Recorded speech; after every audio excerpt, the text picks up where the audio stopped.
Estamos en comunicación con la profesora Cecilio para escuchar e ilustrar, no llevo a decir para hablar, porque el hablar te pone, te equipara, ¿no? Y en este caso, nada más errado, ¿no? Nada más alejado de la realidad. Vamos a aprender, lo bueno de la radio como dispositivo para el aprendizaje formal. ¿Qué tal, Cristina? ¿Cómo te va? Martín López Lastra te saluda. Hola Martín, ¿qué tal? Un gusto, ¿cómo estás? Un gusto igualmente. Recordemos a los oyentes que la semana pasada, el 17 de junio, se conmemoró, se celebró el Día Mundial de la Lucha contra la Desertificación y la Sequía. Nosotros estamos llegando a un área muy amplia, geográficamente hablando, y también a un área rural, donde también se puede emprender, ¿no? Con temas de estas características. Cristina, bueno, vos escribiste una columna en la página de la Universidad Nacional de La Plata hablando sobre justamente desertización y desertificación, aludiendo a las diferencias, que una es de Sí, proceso natural y la otra es, como se dice, antrópica, ¿no? Originada por el hombre. Pero así es. bueno, vamos aprobando una primera bolilla, Cristina. Perfecto. Con qué poco, ¿eh? No, Cristina, para que nos des ejemplo justamente de este tema, desertización y desertificación. Bien, precisamente como vos lo dijiste, está aprobado, el examen está aprobado. Gracias. La desertización es un proceso natural. Avanza por procesos naturales en los que no interviene de ninguna manera. Entonces, podemos ver un cambio en las condiciones climáticas. Yo justamente comentaba en ese artículo lo que pasó en la Patagonia. La Patagonia sabemos que antes tenía un clima mucho más húmedo. Uh-huh. ¿Por qué? Porque los Andes, la cordillera, todavía no se había formado. Entonces, los vientos húmedos que vienen del Océano Pacífico traían humedad a la Patagonia. Eso permitió un desarrollo de bosques. ¿Y cómo sabemos que hay bosques? Porque, por ejemplo, quedaron troncos petrificados como testimonio de esa situación. Cuando se levantaron los Andes, que en realidad en toda la parte de la Patagonia se trata de toda una cordillera volcánica, bueno, esos materiales volcánicos fueron cubriendo los bosques y ese material volcánico fue reemplazando la sustancia orgánica de los árboles, de los troncos, entonces quedaron petrificados, transformados en piedra, en una palabra. Esto pasó en ese lugar y en otras partes del planeta de una manera completamente natural. Obviamente el hombre no participó en todo eso. Es distinto el proceso de desertificación. Está claro. Cuando hablamos de desertificación, allí hay muchos factores que influyen, pero particularmente en todos, el disparador de esos procesos es la presencia humana, que a través de distintas actividades genera cambios en el comportamiento de los factores naturales. Y ese comportamiento de los factores naturales no es lineal. Cuando empiezan a combinarse distintos elementos, se puede disparar para cualquier lado los resultados. Es decir, que a veces se ha buscado que eso ocurra, pero a veces eso no pasa a propósito, es una consecuencia no planificada. Y entonces hay un proceso de degradación, no necesariamente de un avance de desierto.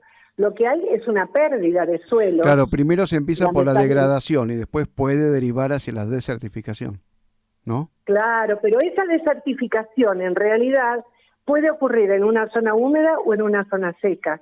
Lo que hay es una pérdida de suelos, una pérdida de superficie, por ejemplo, cultivable.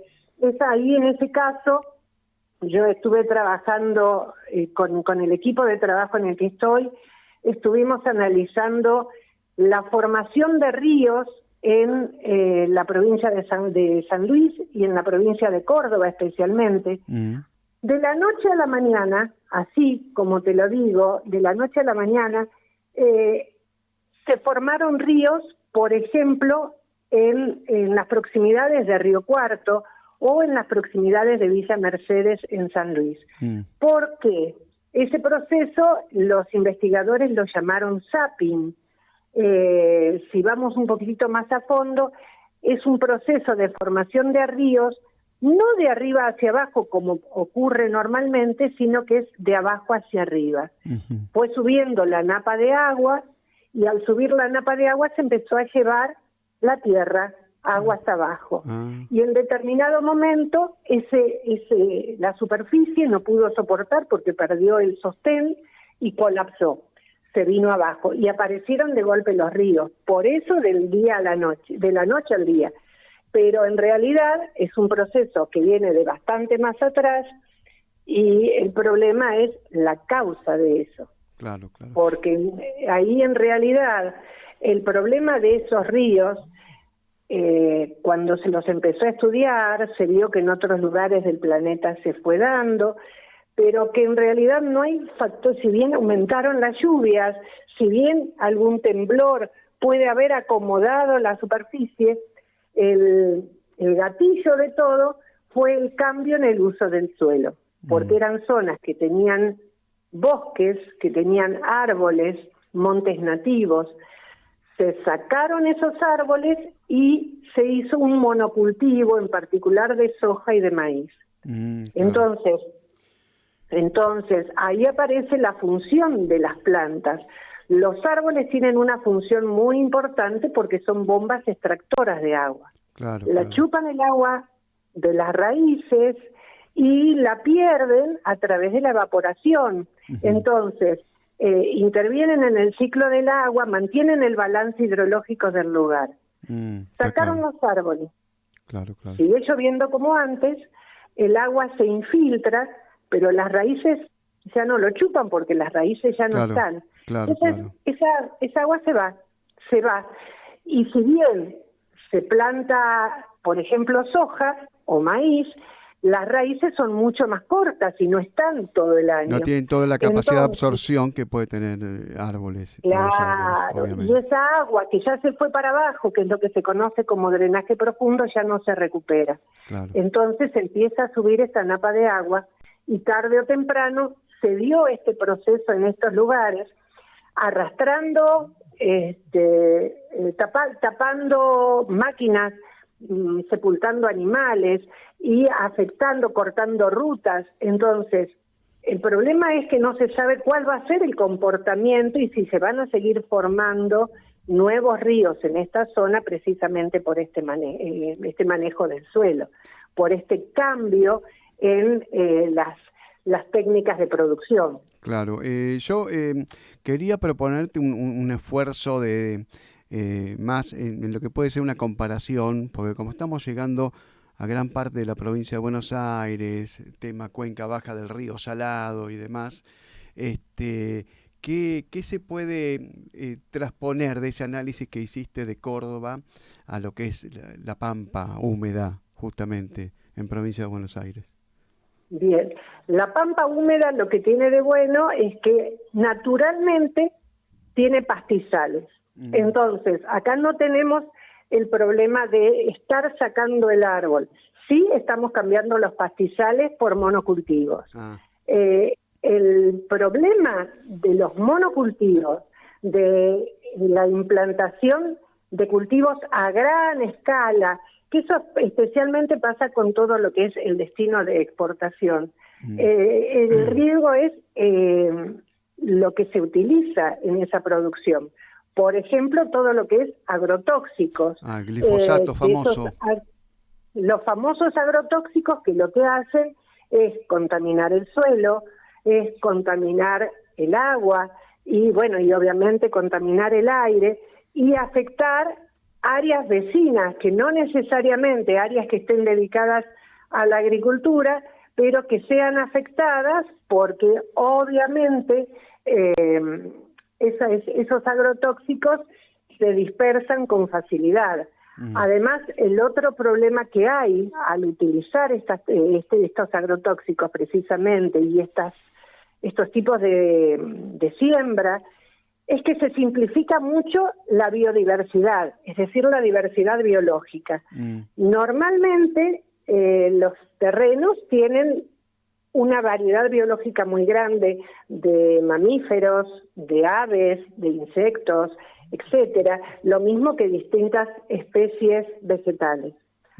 Cuando se planta, vuelvo a usar siempre lamentablemente a la soja, pero ¿qué pasa? Para que la soja crezca bien, echan glifosato que mata todas las especies. El glifosato no mata a la soja, ¿por qué? Porque la soja es transgénica y está adaptada para resistir a ese veneno. Pero todo lo demás desaparece. Lamentablemente uno recorre las rutas y ya no se nos llenan los vidrios de bichitos como antes, que se impactaban contra el parabrisas. Sí, tiene razón. No es una buena señal. Es señal de que se está simplificando la vida. Uno dice, bárbaro, ya no hay más bichos.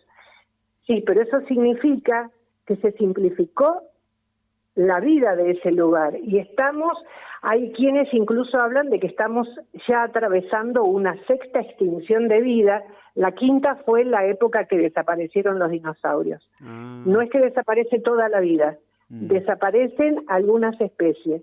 Pero acá estamos hablando de esa simplificación. Claro, y vos hablabas de los bichitos. Yo me ponía a pensar, porque también he hecho algunas notas sobre el tema apicultura y cómo afecta también. El glifosato afecta a las abejas, ¿no? También. Afecta a las abejas, y el papel de las abejas sabemos que es fundamental, porque precisamente si no tenemos las abejas, falta todo el proceso de polinización. Entonces es muy, muy importante respetar los espacios de las abejas, pero las abejas caen atrapadas por las redes del glifosato también, esas redes invisibles del glifosato. Y no solamente eso, porque también sabemos que el glifosato afecta la salud de todos, y en particular de los chicos, que son los menos resistentes a todo eso. Ahora, es decir, que el problema es muy serio, no queda solamente a nivel de decir, bueno, mira, se formó un río o desaparecieron los bichos. El problema es muy serio, es muy grande, hay una crisis ambiental muy severa, y bueno, y eso nos hace pensar que estamos entrando en una etapa. Bueno, yo la estoy estudiando, estoy intentando hablar del antropoceno como una nueva época geológica. Esto es lo que se habla ya ahora en distintos ámbitos, no solamente de la geología, que es desde donde yo empecé, sino en todas las ciencias se está discutiendo ese tema. Pero la pregunta que nos hacemos es, si seguimos así, ¿hay un punto que llegamos de no retorno o esto se puede cambiar, esto se puede modificar? Claro. Bueno, lo vamos a dejar pendiente para alguna otra entrevista, Cristina. Te agradecemos muchísimo. Has dado una clase brillante, La verdad que valió muchísimo la pena justamente consultarte. Te agradezco muchísimo, Martín. Bueno, te agradecemos. Te mandamos un abrazo a vos y a todo tu equipo. Gracias. Adiós. Bueno, hasta luego. Cristina Silio, profesora de geografía, experta en